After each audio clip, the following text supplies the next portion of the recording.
The international shipping industry carries 90% of world trade. It is the lifeblood of the global economy.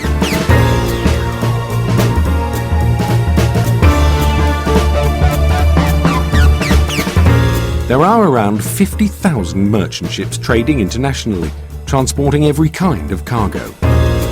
Without shipping, intercontinental trade, the bulk transport of raw materials, and the import and export of affordable food and manufactured goods would simply not be possible. Half the world would starve and the other half would freeze. Ships are technically sophisticated, high-value assets that can cost hundreds of millions of dollars to build.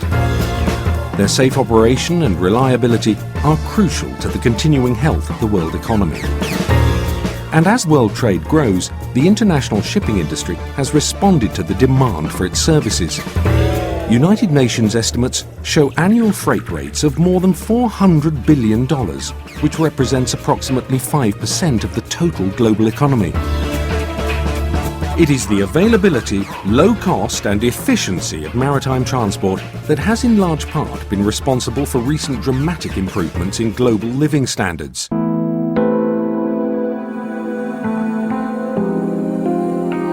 The shipping industry today is truly international, flying the flags of over 150 different nations and manned by over 1 million seafarers of most nationalities.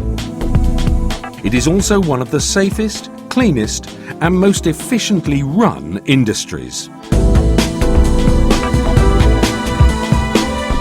So how has this been achieved? It's all thanks to a global framework of regulations which govern safety and the prevention of pollution. It's vital that construction standards, navigational rules and crew qualifications are consistent among all ships in international trade. When a ship sails from Brisbane to Buenos Aires, the same rules need to apply at both ends of the voyage. The alternative would be a web of conflicting national regulations, and that would be disastrous for both safety and the efficiency of world trade. Fortunately, shipping is highly regulated at the global level by the United Nations, in particular by the London-based International Maritime Organization, or IMO. The level of ratification and enforcement of IMO conventions around the world is very high. For instance, the Safety of Life at Sea Convention, or SOLAS, and the International Convention for the Prevention of Pollution by Ships, known as MARPOL, have been implemented by virtually every maritime country. But nations also have the power to detain foreign ships in port if they do not comply with the regulations, a serious sanction port states are not afraid to use. As a result, although the nature of the sea means that ships are exposed to considerable physical risk, the safety record of the shipping industry and its environmental performance are impressive. Serious maritime accidents have more than halved in the last 10 years, at the same time as the amount of maritime trade has almost doubled. The quantity of oil spilled is now running at less than 10% of the level in the early 90s, and carbon dioxide emissions from cargo ships are a fraction of the equivalent figure for aircraft.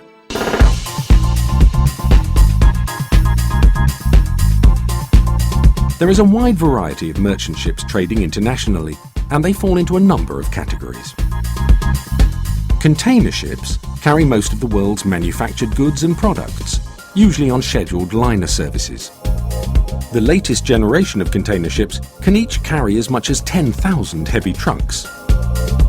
Bulk carriers, the workhorses of the fleet, transport raw materials such as iron ore, coal and foodstuffs. The largest bulk carriers can carry up to 200,000 tons of grain. That's enough to feed 500,000 people for a year. Tankers transport crude oil, chemicals and petroleum products. The largest can carry over 300,000 tons of oil, enough to heat an entire city for a year. Other types of ship include car carriers, gas carriers, heavy lift vessels, and ships supporting the offshore oil industry.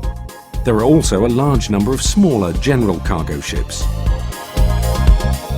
Ferries usually carry a mix of passengers, cars and commercial vehicles over shorter distances, and the number of luxury cruise ships has also grown greatly in recent years.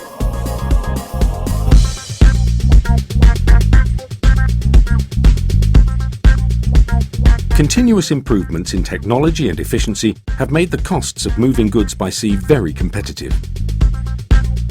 Over the last 50 years, US retail prices have risen by almost 700%.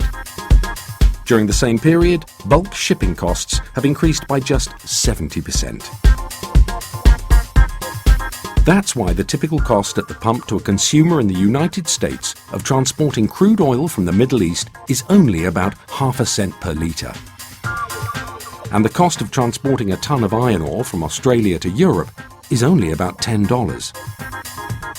While shipping a can of beer costs about 1 cent. But over 2/3 of world shipping tonnage is associated with the energy and metal industries. The health of the shipping industry is heavily dependent on them. Moreover, shipping markets are cyclical and notoriously volatile, and one of the main tasks of ship owners is to manage these huge financial risks.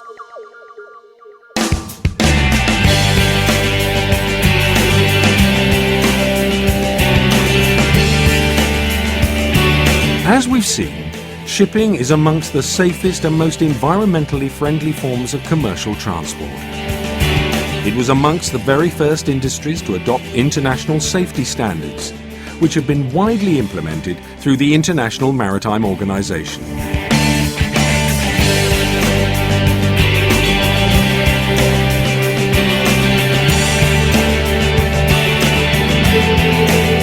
In recent years, the world has seen a major shift towards industrial production in Asia. This has in turn brought about a significant improvement in global standards of living. It is only the international shipping industry and the low cost and the efficiency of moving goods by sea that has made this possible. Shipping is indeed the lifeblood of the global economy.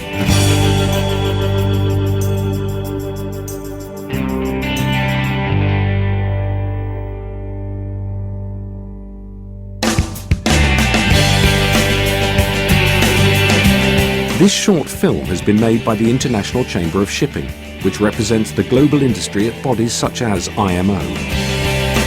ICS members are national ship owners associations who together represent more than 2/3 of the world merchant fleet.